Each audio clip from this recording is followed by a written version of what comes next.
Hi guys! Magandang araw sa inyong lahat. Mega love shout out everyone. Nandito na naman po si Ate Lorne sa kanyang maliit na kusina. Ayan po, sa ngayon po, naisipan ko lang pong gumawa ng fresh vegetable salad. Nalalagyan ko ng tuna. So ayan po, meron akong dito, lettuce. Ayan, nahugasan ko na po yan at tinanggalan ko ng medyo sira-sira na ng dahon. Siyempre, hinugasan ko ng maigi yan. At meron ako ditong tagko-konting, ayan, capsicum na iba't ibang kulay. Meron din akong onion at malaking tomato. So, hahaluan ko siya guys ng dalawang apple. At cucumber, ayan, mga fresh po yan. Tinanggalan ko ng ng balat yung cucumber at apples kasi alam niyo naman po sa market kung ano-anong mga na-spray. So ayan, binalatan ko ng konti at may mga tira-tira pang konti. Ayan po siya. So, mag-vegetable salad tayo ngayon. Ito yung aking tuna, California Garden, solid, skipjack tuna, ayan, and vegetable oil. So, ayan po ang ating gagawin para ay healthy food naman po tayo paminsan-minsan. Kasi palagi akong nagluluto mga heavy food. So, sa ngayon po, ang piniprepare ko ay healthy food, pero mayroon po akong nasa oven na pizza. So, ayan guys. Meron akong pizzang niluluto sa maliit na oven. So, ayan guys, stay tuned because hihiwain ko po muna siya. Ayan. So, ayan guys, nahiwa ko na yung ating lettuce, pati yung cucumber natin. Yung mga hinalo ko guys, ano ko lang to, kung ano lang yung merong available sa ref para hindi masira. Kaya, halo-halo ko na lang po siya at gawing vegetable salad. Sayang naman kapag nasira lang. Kaya ganyan po, may mga konti-konting capsicum, may apple, ayan. Kaya pag halo-haluin ko na po yan. Ayan ang ating lalagyan.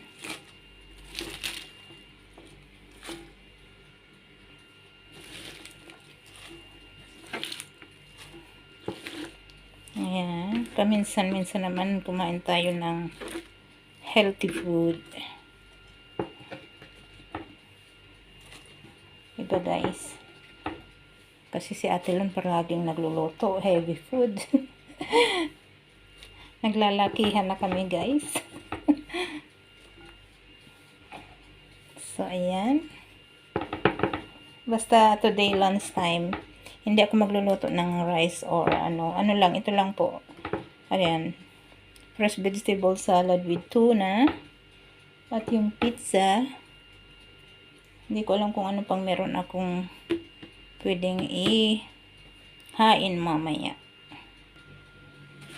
Ito na rin yung aking apple. Hinaluan ko ng apple. At yung ating capsicum. Vegetable salad na may fruit kasi may apple siya. Bahala na guys kung anong lasa niyan, basta naisipan ko lang yan guys na gawin. So ayan, may onion din siya.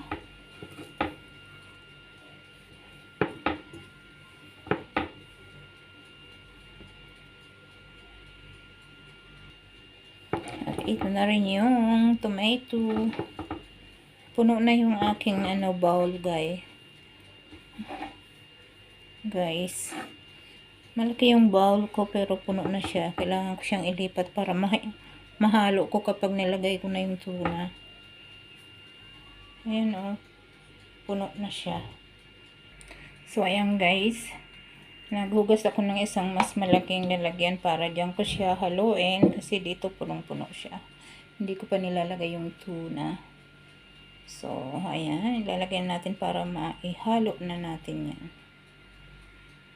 Ito na rin guys, luto na yung aking nakasalang na pizza kanina sa ating maliit na oven. Hiwain ko na siya at mai-ready ko na rin siya. Ayan guys, hindi ko gawa yan. Binili namin yan na frozen. So, nilagay ko na lang sa oven. So, paminsan-minsan guys, bumibili rin kami ng frozen pizza. Tapos, dito na lang namin sa bahay lulutuin. Pero yung na-vlog ko dati na Arabic bread yung ginawa kong dough. Siyempre, ako ang may gawa nun. Kita nyo naman kung paano kong ginawa. Pero ito guys, hindi. Binili namin na frozen. So, nilagay ko na lang sa oven para maluto. So, ayan guys. Nailagay ko na yung tuna sa ibabaw.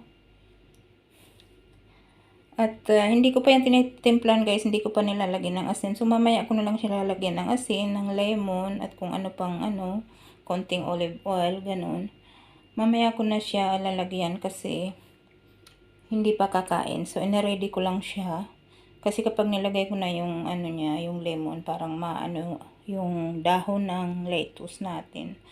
So mamaya ko na ilalagay ang lemon at iba pa pag kakain na po. So, pina-prepare ko lang yan para ready na siya. At yung pizza natin, ano na rin, luto na rin. At pwedeng initin na lang yun sa microwave. So, ayan guys, ang aking vegetable, fresh vegetable salad with tuna. So, ayan lang ang aking ma-share guys. Kung ano-ano yung mga nasa rep namin na ano pa gawin na ng ano, hinalo-halo ko na para wag masira. So dapat siguro 2 tuna yung nilagay ko. Isa lang yan guys kasi wala na. Isa lang yung tuna kong stock. So tama na yan. Okay na yan. Ayan. Thank you guys for watching. Maraming salamat sa suporta nyo at yung hindi pa po nakapag-subscribe.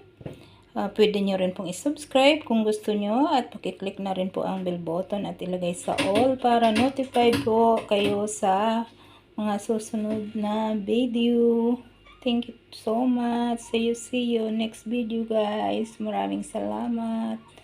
God bless everyone. Ingat-ingat po tayo sa kahit saan tayo magpunta. Itong aking pusa ay siguro naamoy yung tuna kaya umiingay siya. Yan guys, bye!